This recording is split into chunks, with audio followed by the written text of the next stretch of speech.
presentation of this. I got it about the recording. Okay. The first official presentation of this talk at a conference, at an ELT conference. Those of you who have been following me and maybe have attended some of my talks, and maybe it's also part of my data, you know that for the last 3 years, I'm dealing a lot with positive psychology, and if I may say also positive education. And this is one of the main reasons why I wanted to start talking to people seriously about this. There might be some misconceptions, there might be some extra information that you need to know. That's why, that's the main rationale behind this talk, POSIT for beginners, which is positive education. That's the abbreviation that it's very commonly and widely used even on the internet. So what are you going to see here today?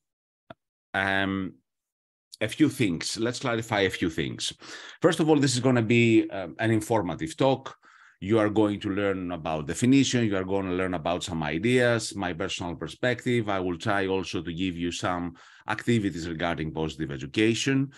But that's the first and main reason and main goal of this talk. The second main reason of this talk is to stress how these two words, basic dash fundamental, can actually define in a way today's talk and in general positive education. I think it's very important for positive educators to realize that this is something that either you get on the wagon or you are not getting into the wagon. I mean, it's either you do it or you don't do it. You have to go through the basics in order to be able to advance and move on further. If you don't do the basics, if you don't realize the basics, if you don't understand and feel it in a way, then you cannot move towards not into any positive mood. Now, that's too much. I'm talking about positive education, becoming a positive educator, becoming someone who can inspire and maybe set a positive framework within the classroom. And this brings me to the third reason why I wanted to give this talk, because obviously when you listen to positive education, positive feelings are created, and there is a lot of research behind it. Even with mentioning the word positive, people start smiling, people tune in a more positive way, and this makes sense, and I'll explain later on. However, I think it's in a way something that we cannot avoid, that when we hear the word positive education, we always connect this word to positive psychology, which is partially true, but also sometimes partially not true. Obviously, positive education was something that stemmed from positive psychology, but let me clarify things here. I'm not a psychologist, and I'm not pretend to be a psychologist. The fact that someone, me, or maybe later you want to become educators, teachers, who know how to create a positive context, who know how to pave the way for some positive learning, does not make us automatically psychologists. And I'm saying this because sometimes people, no, I haven't been receiving messages, but I'm receiving comments. People are puzzled, people sometimes are baffled, they are confused. You don't have to be a psychologist, a positive psychologist, in order to become a positive educator, period. They are related. Scientifically speaking, the one comes from the other, but here we're talking about a purely educational context. And this is something I'm going to repeat several times today. The role of the positive educator is to procure in such a way so not to reach the psychologist. If you reach a psychologist, then are talking about a clinical case, something that might be pathological, and obviously at this particular point we cannot help.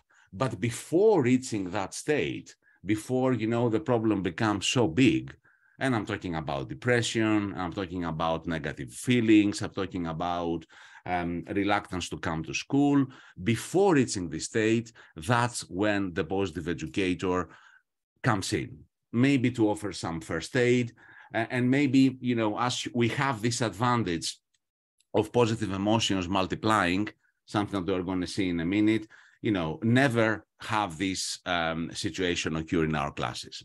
So from this perspective, and as a positive educator, We're going to see here today the basic and the fundamentals.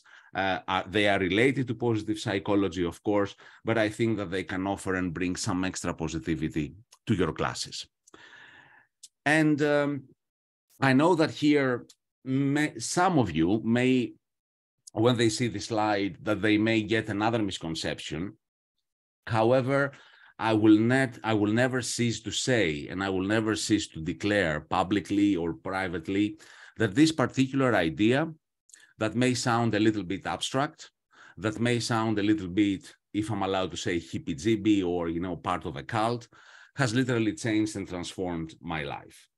Actually, it's an idea, if you are aware, and I'm sure you are aware of philosophy, that started from a guy here, under Acropolis, 2,000 years ago. He said that phrase that I think epitomizes and includes every single part of life. And he said, know thyself. That was, of course, Socrates' statement. And to cut a long story short, if you want to start thinking about positive education for you, I think that's the first thing you need to do. You need to start organizing some self-reflection for yourself. You may be doing it already. I know that Maria has confessed to me that many times she takes a walk and she listens to podcasts. Either you believe it or not, this particular context and this particular activity was an activity that literally transformed my life during the COVID times. And that was my days of self-reflection. Some other people simply want to, they call it, watching Netflix without watching Netflix. They sit on the sofa, they play the movie, but they don't watch the movie, but they are thinking about themselves, their problems, or whatever. Bottom line, it all starts, my friends, with self-reflection. If you want to deal with that, if you don't want to deal with that, it all starts with self-reflection. And you can see that something that we usually propose, coaches, psychologists, something very simple. Try to keep your own course journal within the classroom if you want to make it more specific. Keep the notes that you find useful and then reflect on them. Maybe after creating an ideal context time environment, and you will very soon see how beneficial this reflection is.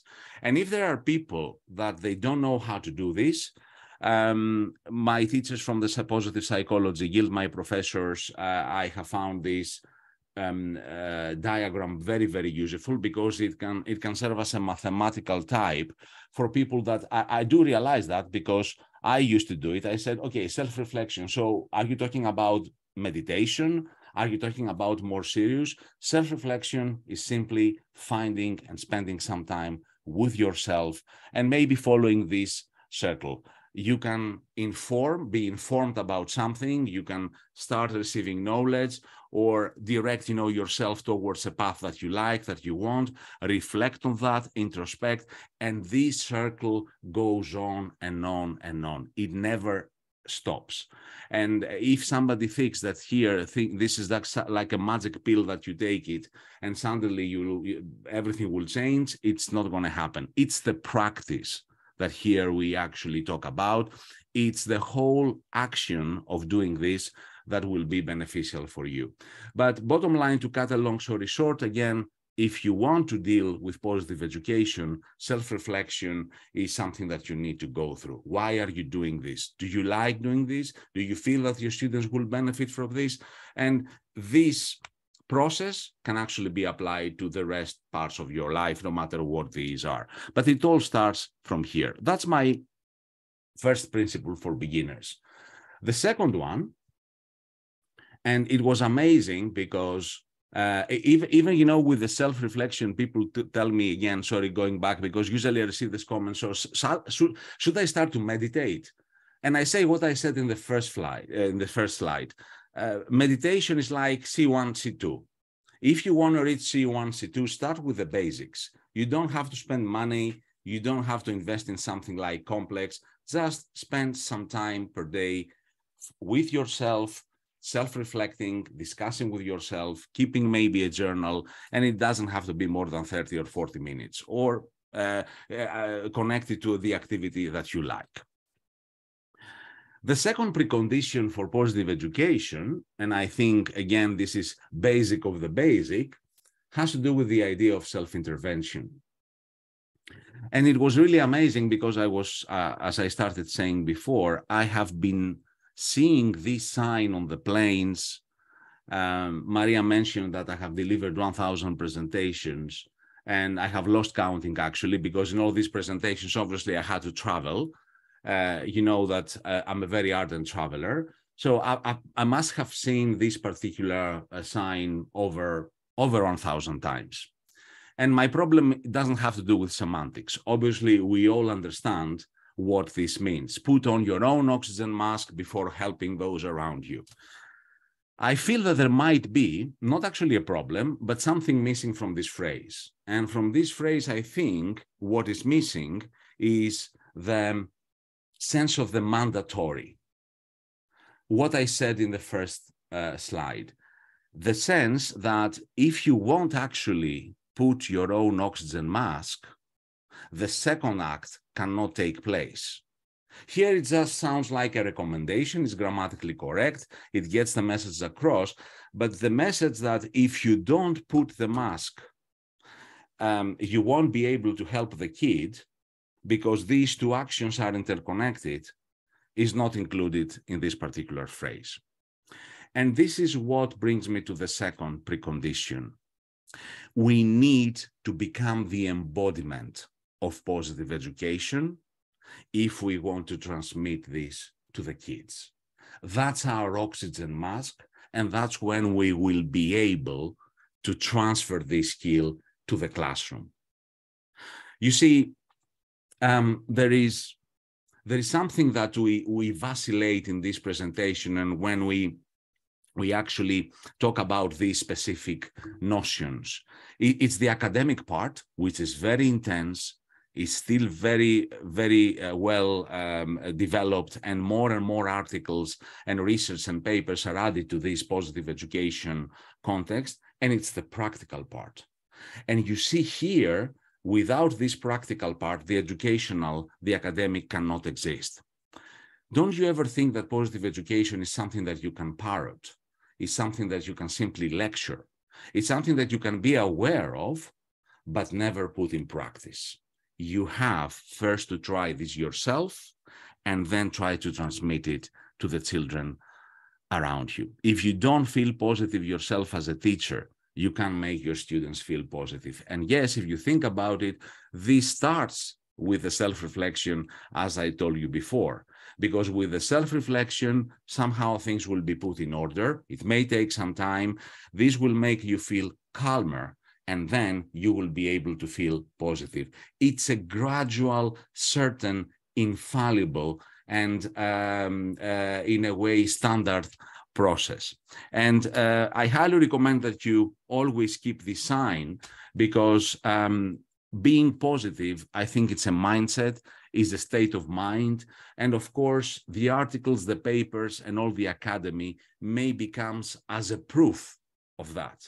But if we want to practice it, and if we want to become practitioners, I think this is where we should be aiming at, making it and taking action, becoming the embodiment of it. And of course, the third precondition for POSIT, take action. What's the point of having the passive knowledge of all these things without being able to transmit it to your students? It's more or less like language. You may know the past perfect and the present continuous, but if you won't be able how to use it, but if you won't be able to use it in a real communicative context, then all these studies, have gone wasted.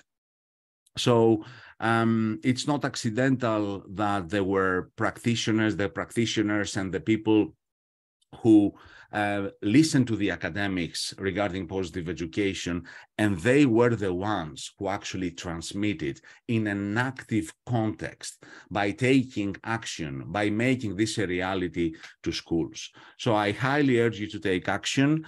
And in other words, if I am to use academic terms, it's called, of course, practice. And here is another diagram from another of my professors, Mr. Cocker.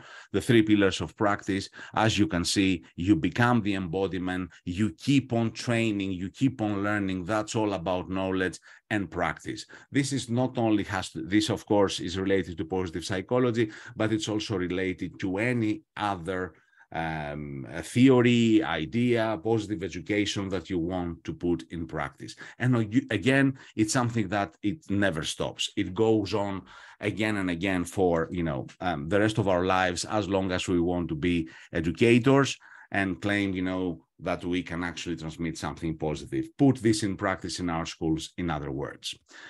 And this is one of my favorite phrases by Justin Robinson from Geelong Grammar School back in Australia. Maybe Mike is aware of him. We are going to talk a lot about this in a minute. He was one of the prominent figures because he was not a psychologist. He was also an educator. He was a director of studies at Geelong Grammar School. That was the first school in Australia that positive education was applied. And of course, he again said it in one phrase. What I'm trying to say in all these introductory slides are being contained in this particular phrase. Positive education is not taught, it's caught. So we need to be able to inspire, we need to be able to be the embodiment, and all this comes through practice, actions, and a lot of proactive approaches, which it's useful to have it and keep it in mind. This is the book that I consider as the main source for positive education. A little bit of history regarding positive psychology. It started with Martin Seligman and Barbara Fredrickson. If you want to start with beginners reading regarding this theory of positive psychology, then you need to start reading these two people. But Martin Seligman, being an academic, he was the president of the American, the Association of Psychologists of the USA, of America. He came up with this theory at around 1999, 2000. So after many years, he was the one who realized that this cannot simply stay within the context of the university. Research was going on. He knew, he had this feeling that this needs to be conveyed at a massive, let's say, context. And of course, what would be the best context for this idea to be conveyed other than education, schools?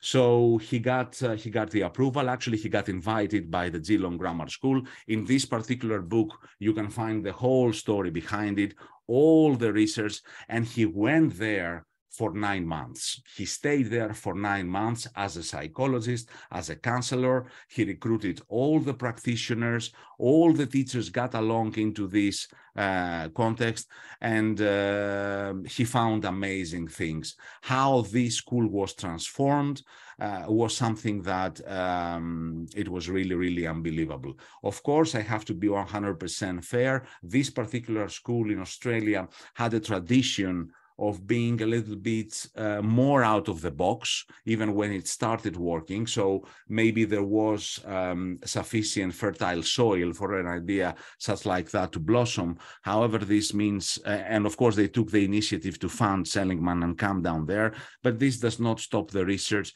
because there you will find activities, you will find data, you will find experiments that do prove that this really, really work. And that was the first time that the term positive education was coined, and of course sprang from positive psychology, from the father of positive psychology, Martin Seligman, as you can see in the book. Highly recommended for beginners if you want to have a look at it, and gives you a reason of why maybe doing this, and of course it gives you the history.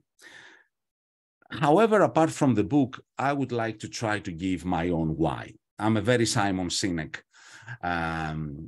guy, so whatever I do, it feels good and it gives me a purpose to know my why. And I know that it may have crossed your mind. So, George, okay, so far so good. You are saying these things, but why? Why should I actually go for positive education? If you Google, if you go to Google Scholar, if you might be a member of academia or or any other SSRN or any other site that different papers are published. You will be able to find many surveys that for a reason, it's not that they cannot come out, it's simply nobody mentions them or nobody actually talks about them.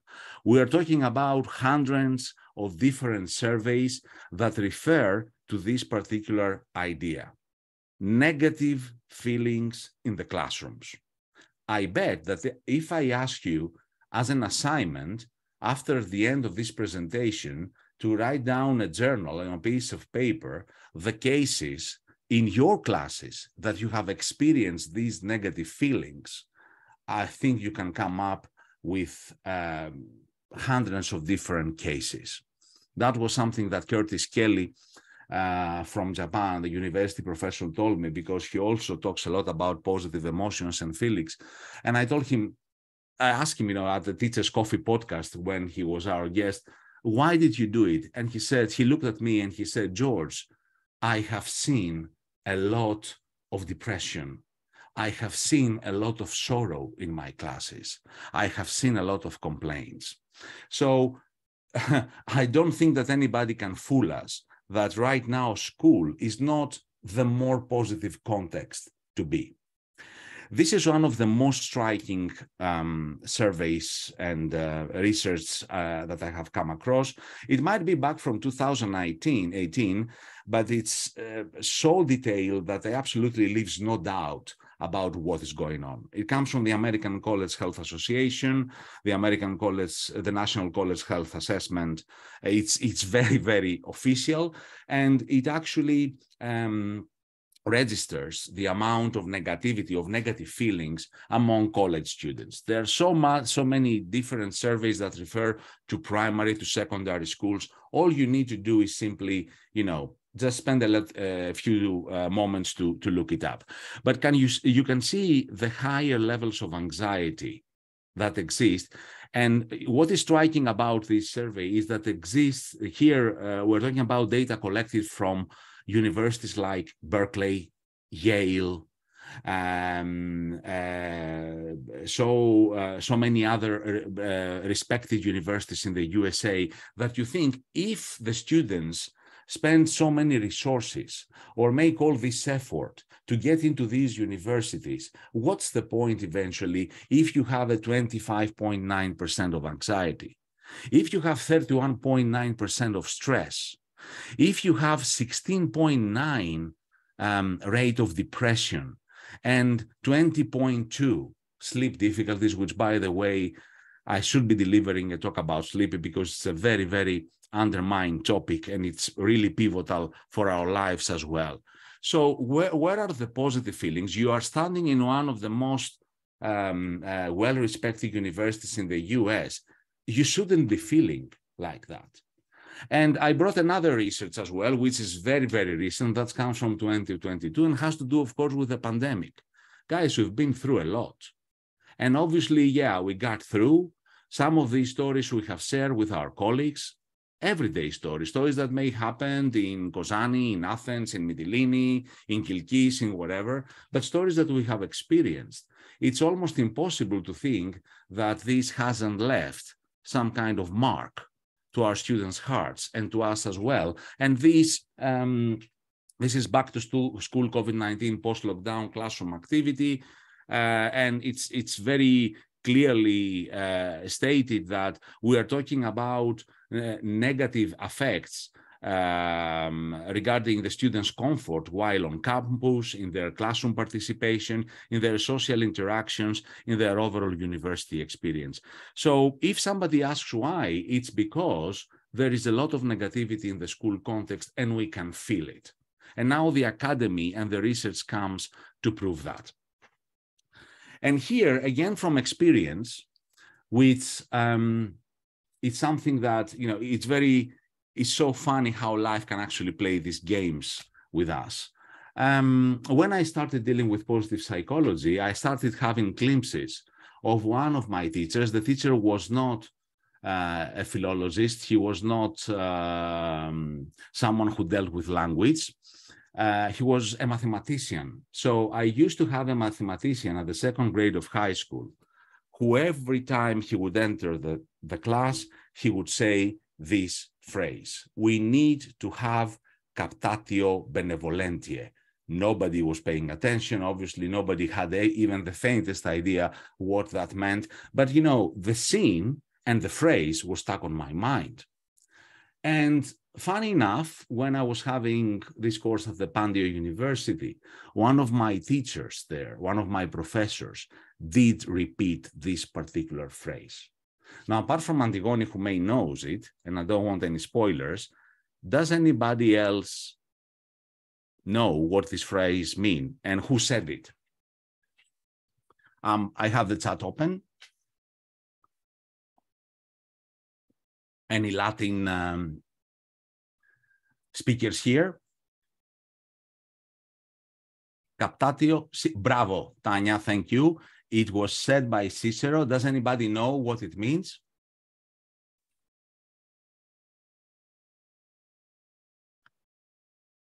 No problem.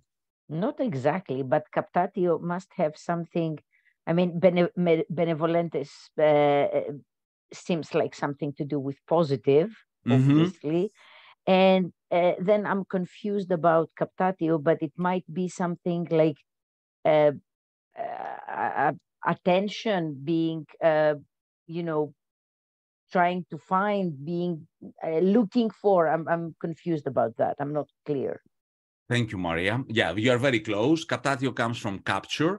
And, you know, if we are to give a free translation of it, capture the good will, the positive vibe.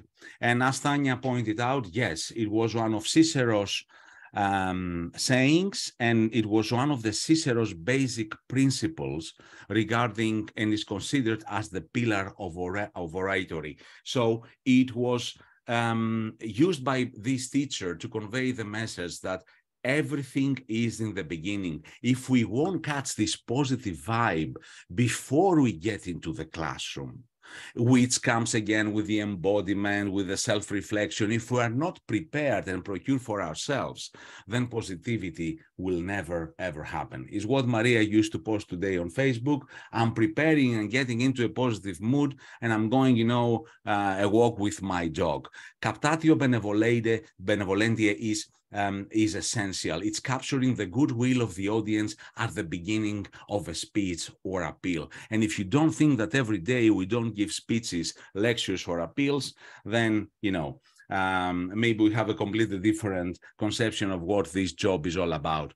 That's what we do as teachers. We need, once entering the classroom, we need to have this positive vibe. We need to be able to emit it, convey it, inspire it. And this might be the other why, because this is also the pillar for a good mood. If I step into the classroom and I'm moody, frowned, I'm not in the mood, I don't have the zest, then if I start like that, it's very difficult to reverse this situation.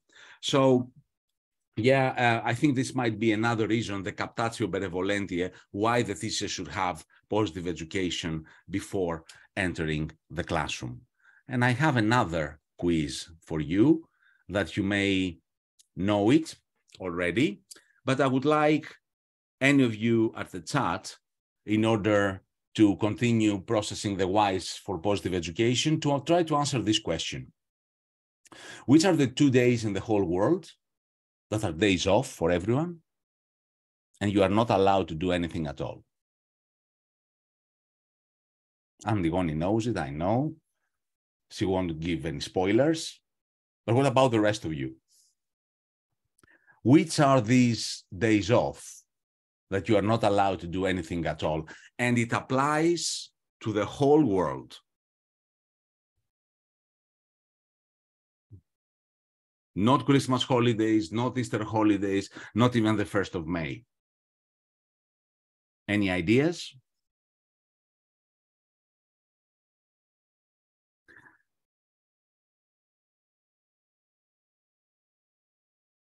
There are 2 days in the year that we cannot do anything.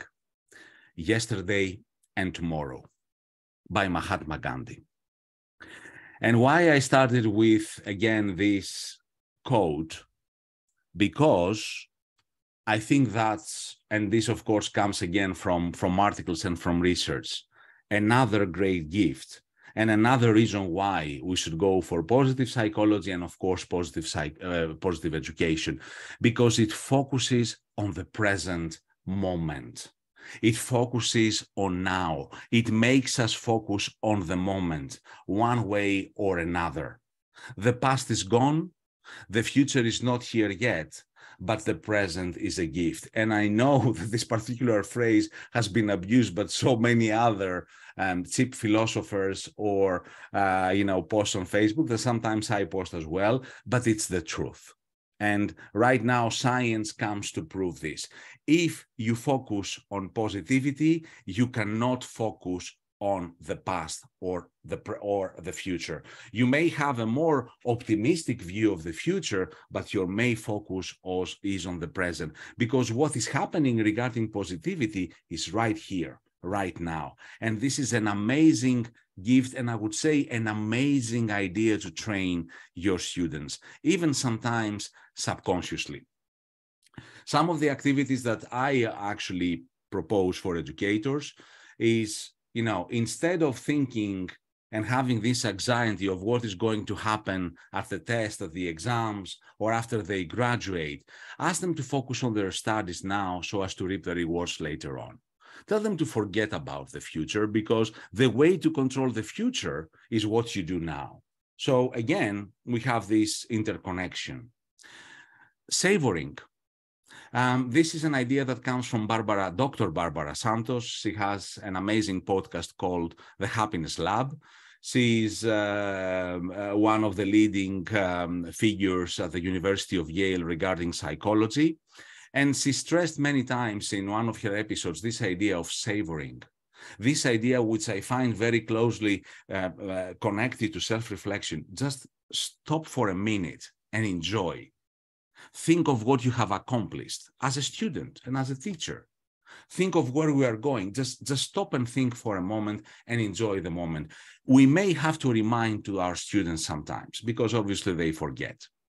Having a great time now can robust students with resilience for difficulties that may come in the future.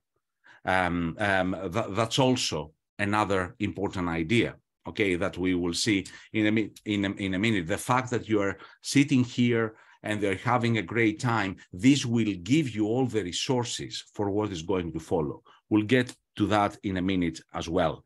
And of course, all the above shift students to another level of mindfulness, because if we finally practice what we have said in all these slides, this all creates a course by itself.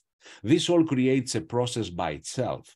It's not that you're going to teach mindfulness. It's that you're going to practice mindfulness. If you stop and think, if you savor, if you are positive, if you develop all the character strengths, the process per se on its own creates mindfulness. It's like breaking up into pieces an entire whole, and then you actually try to put it back together. And sometimes, it can simply happen without even you realizing that it's happening. And I think that's the great gift, and that's the great magic of dealing with these particular ideas, positive education. Now, many positive psychologists and many positive educators talk about the idea of values. I have a couple of comments here. I'm 100% pro to teach values in the classroom. And there might be in various materials or in various other sources that you teach as well. But I think we fail to stress that when we teach values, this is something by itself that automatically sets ourselves and our students into a nowism mode. It's a compass. They are very useful. They can really help us, but it means what it means to be, what it means. It shows us what it means to be sincere with ourselves. So there, I can actually go and attach this to self-reflection.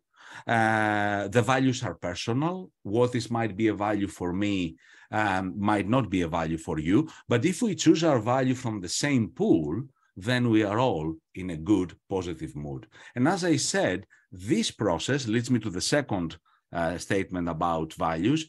It's what we are in our lives now. The values are not for the future or the past, are for now. It's again this process that makes us feel sincere with ourselves.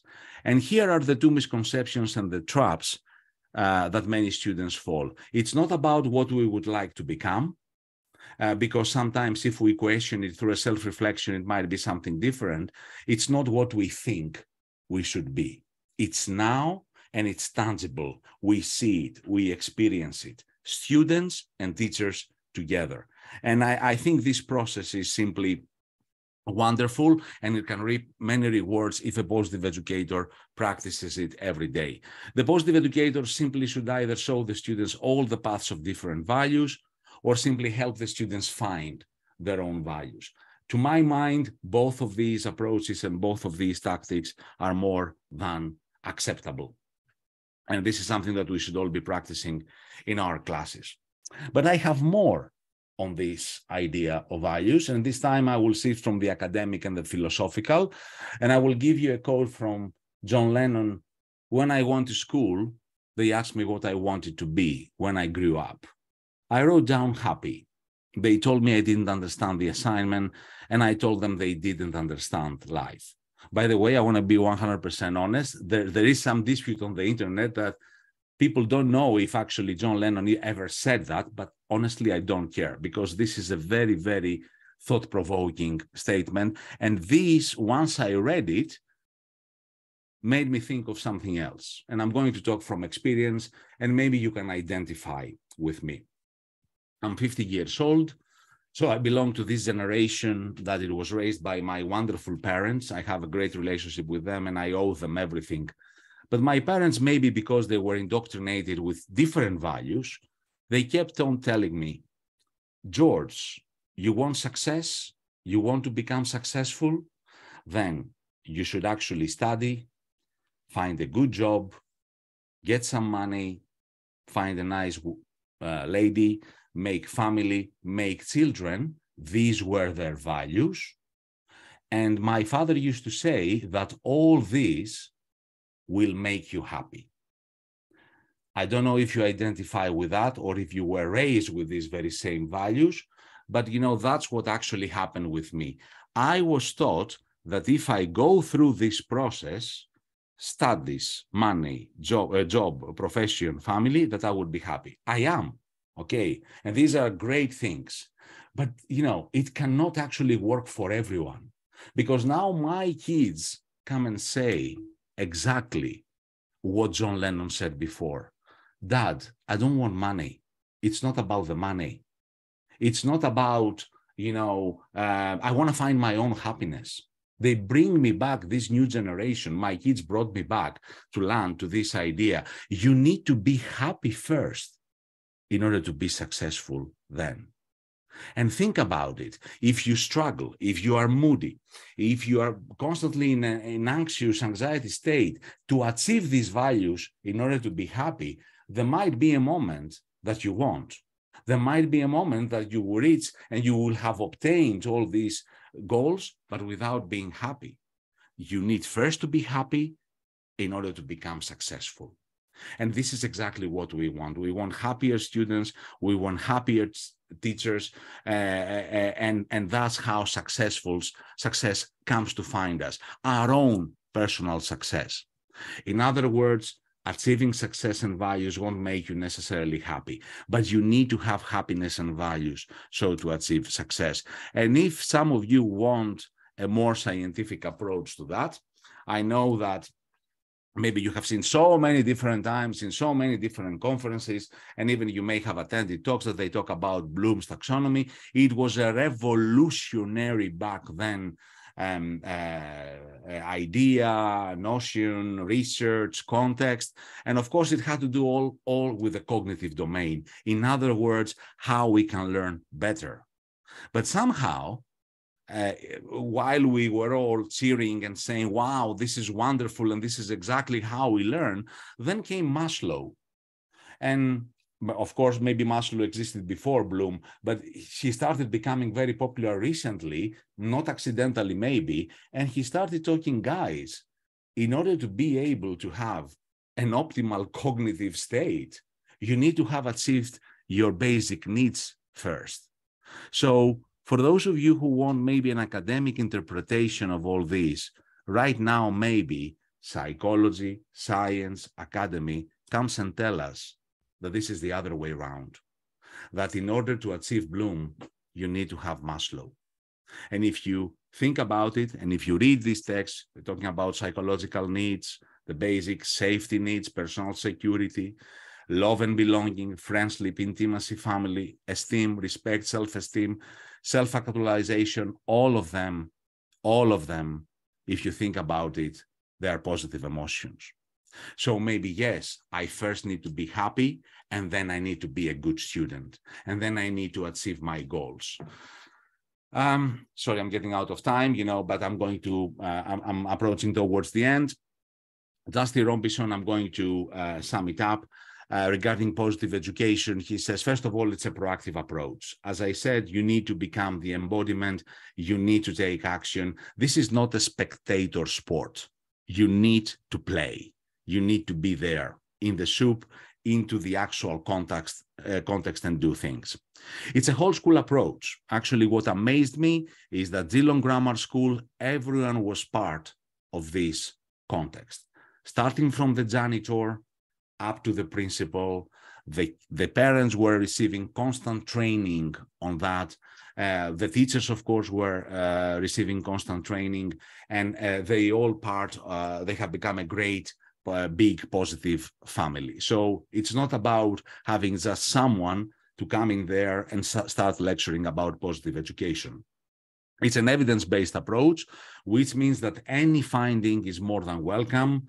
There are so many articles right now. There is so much evidence. There is so much research, not only from Geelong Grammar School, that's where it started, but from many other schools that they do practice it as well. But as we move on, we find out more and more data. That's what I'm saying. And of course, it's a strength-based approach. And when I'm talking about strength-based, you can actually simply download it from Google.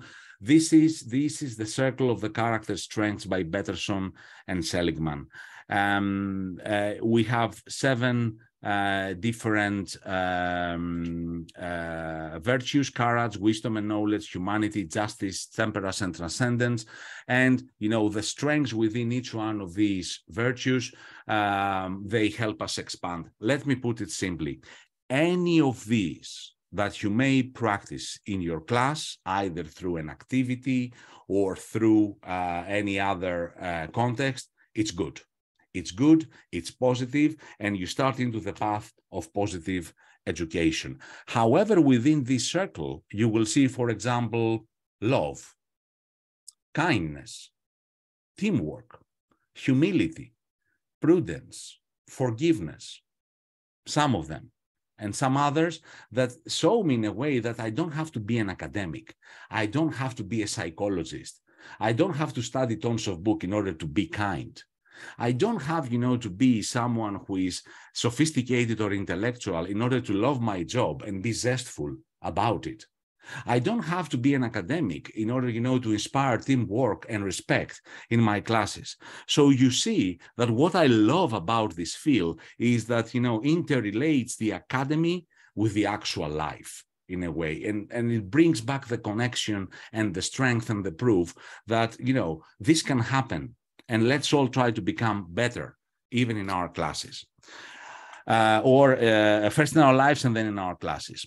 I highly recommend that you visit this site, theviacharacter.org, where you can take your own character strength test.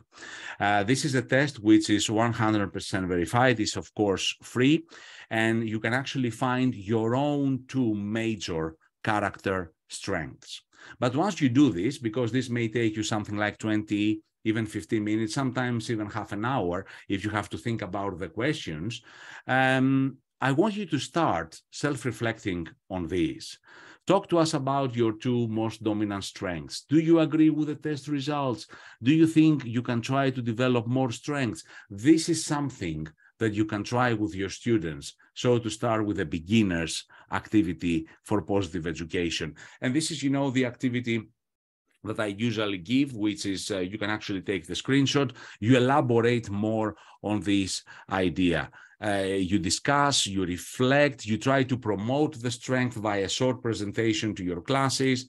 After you listening to your classmate presentations, you can give a pitch about your own character strength to the rest of the kids and create this kind of interactivity with the character strengths as a topic.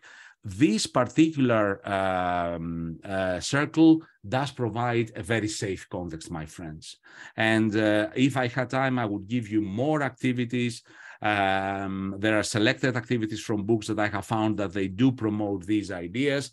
But I'm sure actually you can actually find your own. But before you reach this point, you need to go through your own self-reflection and find your own character strengths.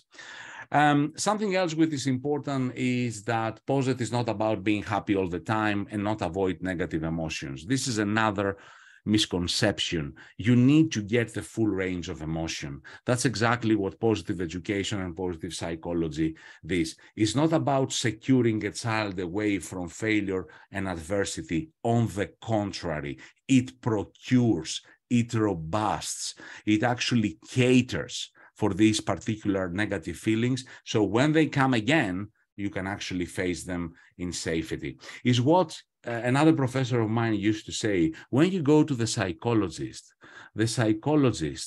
won't be able to, will be able simply to stop depression. The psychologist will be able maybe to drag you out from the negative feelings, but the psychologist won't be able to generate any happiness. I haven't come across any psychologist who have actually created happiness for me. So that's where you come in. Why? Because you are there in the front line. You are every day. That's why this is the right context for this to thrive.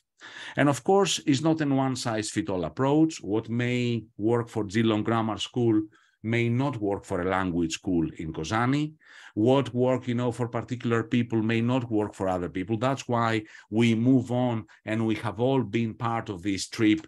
So to expand and find more results about this, and it's not another program to introduce. There are no magic wands or pills here. There's something, this is something that we need to be there all the time. And, sometimes we may fail. We need to try again. It's something very new. It doesn't work with a magic wand. And of course, we talked about the father of positive psychology. The mother, Barbara Fredrickson, gives you another why we should go for this. It's the broaden and build theory. It's the basic first theory on positive psychology. Bottom line, if you feel positive, if you have positive feelings, if you have positive vibes, you broaden up your personality, you open up, your vision widens, you see the bigger picture, you have a more encompassing mindset, you are flexible, creative, wise. This is automatically happens once you shift into a positive mode. And of course, the build has to do with the resilience, has to do with the procurement I was telling you before regarding your students. You'll become more knowledgeable. You become more resilient, you are more socially integrated, and you are healthier. Half of these, if they are practiced, you are reaping amazing rewards that you may not be having here. Now, and the most important thing, these have a spiraling effect. The more positive we feel, these feelings are multiplied. By their nature. These are the very, very good news. So the more positive educators we have, the more we can actually get this feeling on. Those of you who may have attended my talk on Zest Vaccine, I highly recommend that you go and read this book by Gabriel Otsigen, Rethinking Positive Thinking. There is this amazing story with Michael Phelps. Michael Phelps got this golden medal in the Chinese Olympics, and he was having a race that his goggles were filled up with water. And when they asked him, how did you do it? He simply said, I had a plan B. And Mrs. Otzigen, found and researched this idea of mental contrasting, that it's somehow the counter argument to, if you want something desperately, the whole universe will conspire and this will happen. As I said, here we don't have magic wands, but we do have our own power. So mental contrasting is that it's great if you want to visualize the outcome of something that you want to achieve, but you need to also visualize the obstacle. And not only visualize the obstacle, but visualize the plan on how to overcome the obstacle. In this book, you will find the solid data that in 90% of the cases that the people who had an obstacle or a problem, they were the ones who found their own solution, not anybody else. That is why this comes again and clicks with the self-reflection I was telling you before. We are the ones who have the answers. And of course, yes, after that, we can wish, we can dream, and we can achieve our goals. Very, very interesting idea that has to do with the resilience and the robusting against adversity that is going to come in life anyway. Just more 5 minutes, if I'm not stealing your time. And I want your honest feedback, because this is my last point for today. Let's have this imaginary situation. You were shot during an armed robbery. You were injured, but you survived. You narrate the incident to a friend.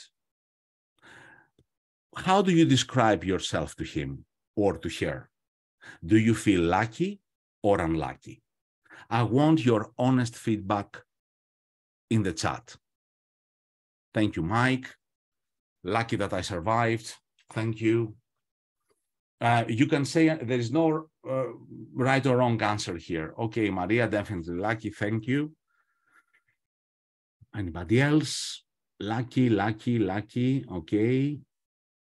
Afro book creator, maybe you can explain later. Okay, okay. Maybe some of you lucky, some of you unlucky, but I dare say that I have come across some people who have said unlucky.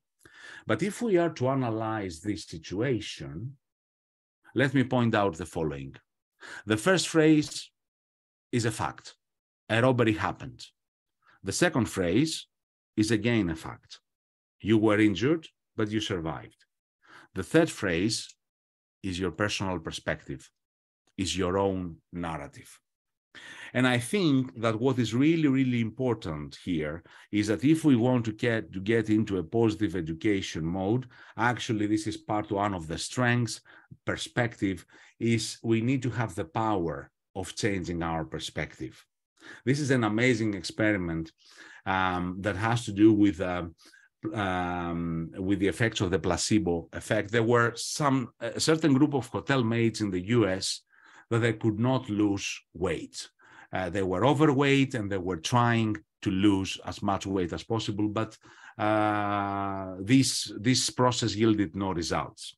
So the very same moment, as part of the experiment, when they went to them and when they explained to them that what they are doing every single day, cleaning the mattresses, lifting the mattresses, sweeping the floor, vacuum cleaning, or any other kind of daily tasks that they were part of their job, when they were telling them that these exact tasks, they actually exceeded the Surgeon General's guidelines for fitness, they started losing weight.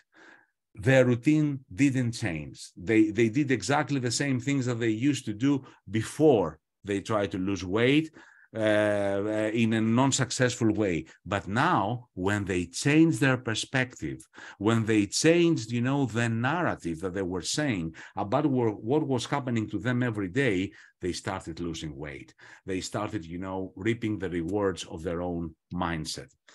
And of course, Protagoras, as he said, there is no objective truth because man is the measure of all things. He stressed how important it is and how we can become somehow blinded by our own biases. In Matrix, Keanu Reeves knows very well what this is all about. It was a digital prison. He consciously decides to stay there.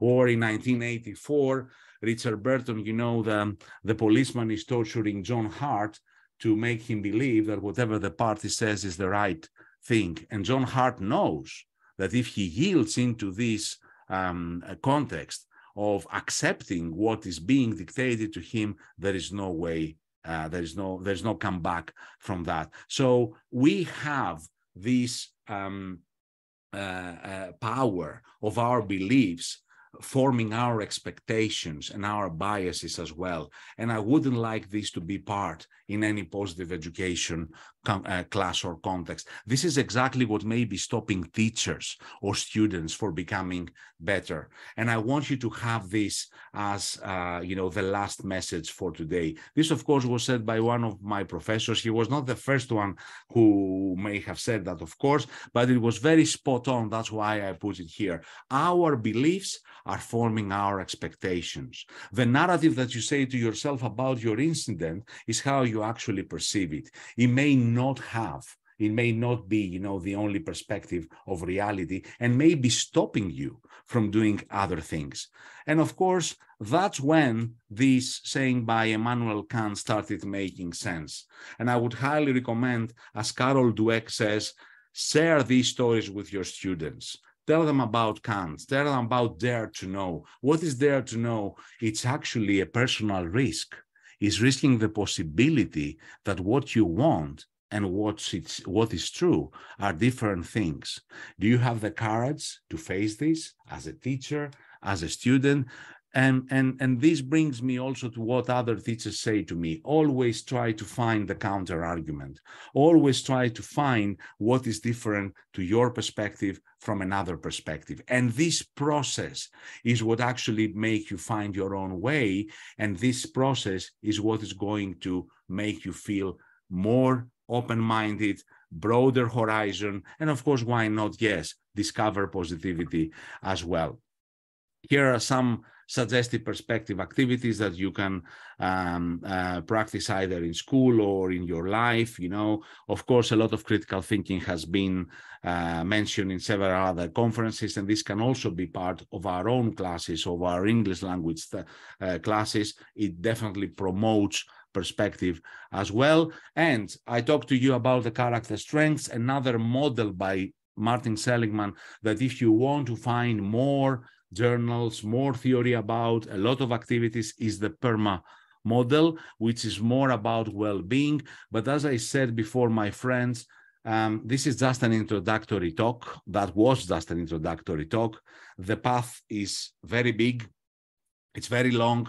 It never stops, but it's also very positive, very optimistic, and it can actually open new horizons, I think, both for you and your students. I would definitely go for positive education, and I would like to thank you once more for being so patient, listening to me for almost 50 minutes. And sorry for getting a little bit out of the time. Thank you so much. Oh, we were enjoying ourselves. We didn't even know that 50 minutes had passed. So it is actually our pleasure. If I may have the first question, once again, taking advantage of the microphone. George, you mentioned some pristine universities, places where everybody would like to study, and you showed us the situation and the rate of depression, anxiety. Mm-hmm.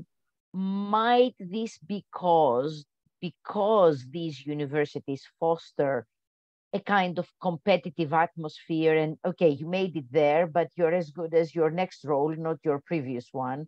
So unless you keep making it, you're history. So does that tell us a little bit about assessment, perhaps, and how assessment might pollute the positivity in education?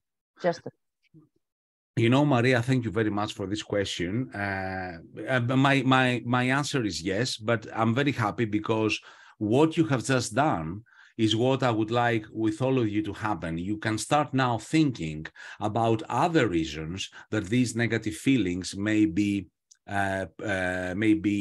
happening or may be provoked within our classes. And as I said, it doesn't have to be a survey from Yale or from Harvard, because these universities were included as well. Let's look in our classes. Do our students actually want to come to a lesson? How can I amend this? How can I fix it? Could it be because the anxiety of a test? Because I can tell you that the very same student that may come to your school may have and take the test for junior A or junior B may have the very same amount of anxiety like someone who takes an exam at Yale.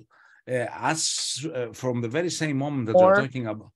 More, because they are at a later stage, at an earlier stage of development, more controlled by parents and more talked down by parents. Of course, absolutely. There can be so many different reasons. But if my class is transformed into a positive environment, this very same fact and this positivity can be the remedy for all these reasons. This is my main point here. And actually, Barbara Santos, as I said, the one who started teaching happiness, this psychologist, that's how she started. She actually went around the dining room of Yale and she started chatting with students. And she found out that even at Yale, students, the majority of them are not happy. So she decided to be more proactive about it, which was walk and talk, or, you know, what we could possibly do so to be more proactive, maybe create a more positive atmosphere, maybe, you know, try to implement these ideas of positive education as a procurement to these negative feelings that may be coming from various reasons. I don't know if this answers your question. It does. And it's actually food for thought. As you said, it's not just, this is a nice springboard for all of us to take it, you know, up to further reading and further discussion and see how we can each apply it in our own teaching context. Any other questions from our participants? If there are any, you can use your microphones, you can use the chat, whatever works.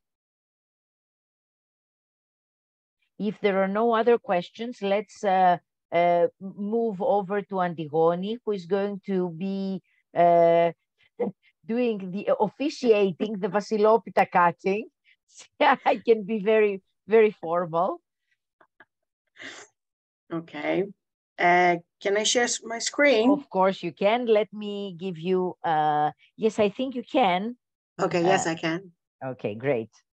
Well, I have created a spinner wheel using today's poster, assorting it with its colors. So, of course, I have not counted the TESOL members, neither George Kokolas. It doesn't matter. It doesn't matter. I think we should put our speaker in. Of Yes, course, the executive board is out, but George is in. Okay. So Happy New Year. Happy New Year, everyone. Let's see who gets the lucky coin. Okay, and click to spin.